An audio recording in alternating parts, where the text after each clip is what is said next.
Man, CG these days is looking really, really good, huh, Scott? Yeah, you look photo real.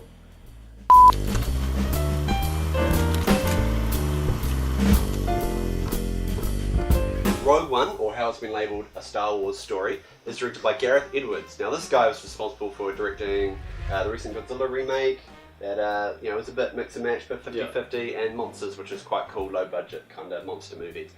Yeah, and so Rogue One stars a great flurry of actors. We've got Felicity Jones, Diego Luna, Riz Ahmed, Mads Mikkelsen, Ben Mendelsohn. Yeah, Donnie Yen, who's just like the man, and I was stoked he was in this film. Forrest Whitaker makes a cool little appearance too in that movie. Yes, so great flurry of actors, and this film the expectation was massive, just like every single other Star Wars movie, and it was a risk. This was like a big risk take of a movie, eh? Yeah, first standalone, so they had a lot riding on it. They promised a war film, which I think they delivered on quite well.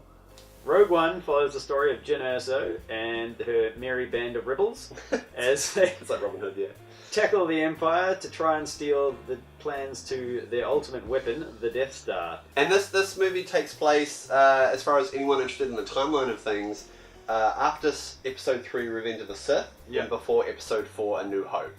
And we'll have a fancy graphic on screen for you to see exactly whereabouts. But yeah. So what I really liked about this film was how different it was, firstly, from other Star Wars films. Usually they follow kind of the same hero's journey throughout the films, whereas this one was more of an ensemble cast. Like, Jyn was the main character in a sense, but it did really follow all of the characters sort of simultaneously, basically living through war, and it wasn't all like lightsabers and the Force like you had in the other films. It was gritty. This was real, like as real as they could get in the Star Wars universe. Soldiers basically, and they're just people, and they're trying to just fight against the oppression of the Empire.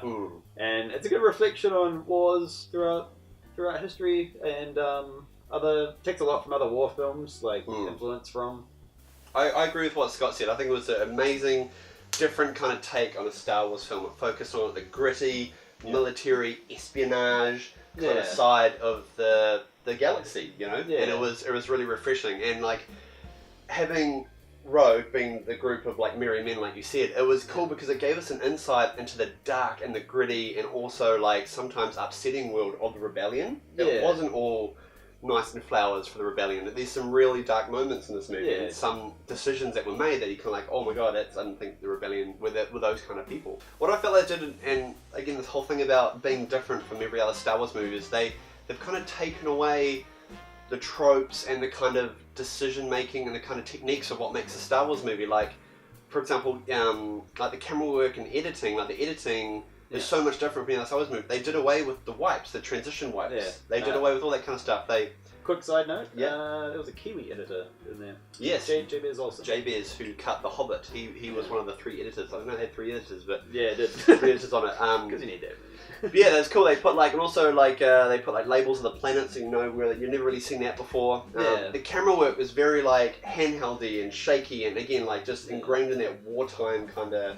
It grounds you as a viewer in that scenario. It makes you part of the unit. Yeah, which is awesome when you have like big structures like the Death Star or the AT walkers coming in. Yeah, and you see them from the ground up, so it makes them look huge. Yeah, and horrifying. Yeah, and it's a spectacle to be able to sit there and be part of this team and this journey as you're trying to fight this immeasurable force that they got told is like the chances of winning is very, very low.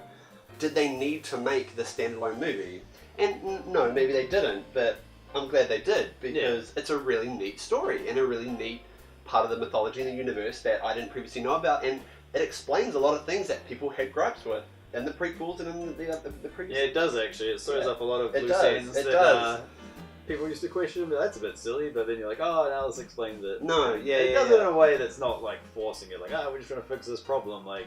No. It's very genuine. And it just flows in really nicely with the narrative, and it just works out. And you never question anything. It fits really well, actually. Really well. From like the art design to the look of like the stations, the people, they're all very authentic. Like you expect to see it in like A New Hope and stuff, and Empire like that. It actually fits so well. You could almost like sink in some of the original film footage, and people wouldn't notice. I know, it's so good. Other besides the space battles, because the space battles are amazing in this film. Yeah. One of the negatives I have with this movie, and it's not a hardcore negative, but it's like, for me, Rogue One takes a while to get going. It starts off, it starts off kind of nice and does set up this Jane Erso character, but then it does take a while to get going, and it's not until the halfway point where it finally finds its groove, and you finally find out what Rogue One is, and it's just captivating, it's engaging, it kept me in my seat. Yeah. I was geeking out the whole time. Yeah, I found, like you said, it sort of starts, some scenes are really slow at the beginning, but then there's like a moment at the beginning with Diego Luna that you just don't expect to happen. Yeah. And then you're like, whoa, this movie's going a completely different direction to where I thought it was, and then it sort of keeps, like, kind of starting until, like you said, the midway point, and then it just goes for it. Yeah. Until the very end, and the last few scenes are amazing. Like, some of the best in Star Wars history out of all the films. Yeah. Another negative for me, and it's not really a bad negative, but I felt like Rogue One dropped in too many callback, drop-in cameos in this film. Like, there was some. Look, it is cool to see the cameos and stuff you'd expect, but it got to a point where it started to do my head in a bit more, and it kind of took me out of the movie. And it's not a bad thing, because you either like the geeks are like, you've got to have it, or like people that aren't necessarily fans, like, they're not going to miss it. But it's a tricky balance. Overall, guys, Rogue One is an awesome film. Like, I highly recommend it. Go check it out. If you're a Star Wars fan, you're gonna love it. If you're not a Star Wars fan, I think you're gonna love it, regardless. Like, I think it's a really cool, dirty, kind of fun sci-fi espionage flick. But look, I really love seeing the rebels do dirty work. I really like that. I like the kind of nitty-gritty espionage side of it. We haven't mentioned it yet, but Donnie Yen kicks ass. Donnie Yen, I didn't even just say it. Just say Donnie Yen and just the words Donnie Yen ass kicks ass. That's all you need to say about that. Yeah, he's really good. And you know who else kicks ass? Is Darth Vader. And he has a baller scene in this movie. I'm not going to spoil it, but he has a baller scene. It gave me chills. It made me giggle. Not a single person I've talked to was disappointed. No, that is definitely the highlight of the film. Yeah, and it was just everything as a geek for Star Wars you ever wanted to see.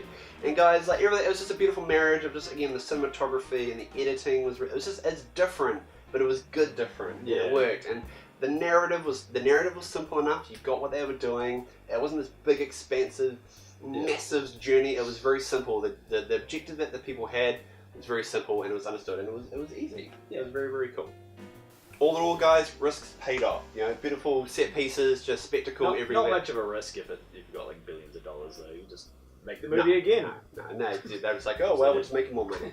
So yeah, guys, if I'm going to give this one a rating out of 10, I'm going to give it an 8 out of 10. I loved it. I liked it. Take me again. I want to see it more. I would say this is the first time we're going to agree on something. I really love this film too. Makes you want to go home straight away and watch A New Hope straight after.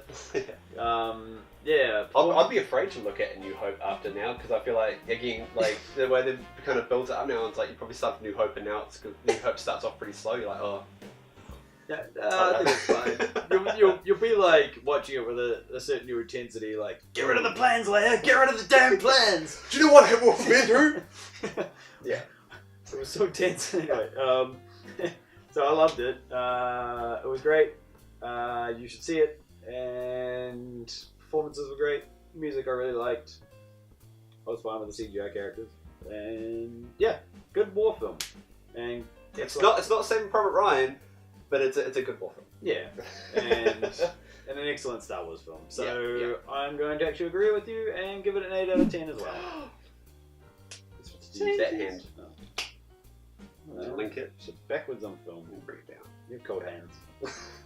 Cold hands, warm heart, that's what they say. Thank you, guys, so much for joining and watching our cool review for Rogue One. We took a bit of a break, but we're back and we're kind of doing some more reviews. But in the new year, we're going to be doing more and more regular reviews. Promise.